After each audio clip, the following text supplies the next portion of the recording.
Hello, welcome to the online workshop on operational ocean monitoring and forecasting system. My name is Avichal Mehra and I work at the US National Weather Service.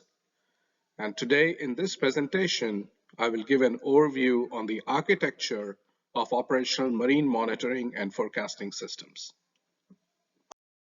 Let's start by defining the different types of operational ocean forecasting systems. The first kind are called ocean circulation models. These models represent one of the main cores of operational marine monitoring and forecasting and provide an overall description of essential ocean physical parameters like temperature, salinity, ocean currents, sea surface height, and ocean heat flux, which can then be used for ocean predictions and for supporting climate studies. The next kind of operational ocean forecasting systems are the sea level and storm surge models. These can be further divided into tides, storm surge flooding, and climate sea level rise. These models have their own characteristics in defining the physical processes in the ocean, have their own grids, own input data as well as output data for processing. For tide or storm surge models, the quality and processing of the input data is very important. Wave models or waves play the intermediate role between the processes of the ocean and the atmosphere. It is therefore critical that wave models accurately describe momentum and energy flows in the atmospheric and oceanic boundary layers. Moreover, ocean waves are considered as main drivers for coastal erosion, and several sectors of activity such as ship navigation and operations at sea are impacted by these waves. So the wave models depict and predict these waves in the ocean.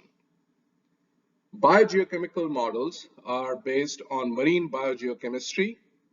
This is the study of the cycles of chemical elements, their interactions with their environment, that is the physical variables, and their incorporation into living organisms. This is a multidisciplinary science at the crossroads between ocean physics, chemical transformations, the marine food chain, atmospheric conditions, continental inputs, sediments, and also climate change. In biogeochemical models, we consider the bridge between the physical component, the circulation models, which I described earlier, and higher trophic levels of marine activity. They focus on the base of the food chain and in particular on the cycling of carbon, oxygen, and nutrients between the living and dead organic and inorganic compartment of the ocean. The last are the sea ice models. These models focus on sea ice dynamics and sea ice thermodynamics, and they lead to predictions of sea ice cover and sea ice thickness along with sea ice velocities.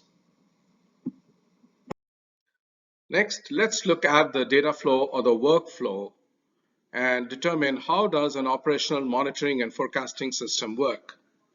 So we start with the system design and data collection of all ocean observations, which are then fed into the forecasting or prediction system using a formal data management system. All this data is brought in to the prediction system to initialize the different modeling components.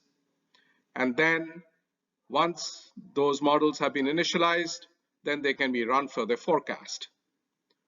Once their forecasts are completed, the model results can then be used to generate products or generate services or provide outreach information to our users, who can then consider these model-based guidance and model-based products and services and use those to provide feedback, which can then lead us to better design of the overall system, and the whole process starts all over again. Lastly, let's look at all the common components of all these different types of operational marine monitoring and forecasting systems. First is the input data and its acquisition. This includes collection and processing of all the data which goes into the forecasting system models. Data assimilation step. This is where all the data is used to provide initializations of the different model components in the forecasting system. Third is the model forecast execution. This is where the forecasting system is run on computers in real time. 4, we use the model results from step 3 to generate products, and then these products are distributed to the users. This includes post-processing of the model results. And finally, the outreach and feedback, which also includes user support and training. Users can consider these different products and services coming from the forecasting system to provide feedback.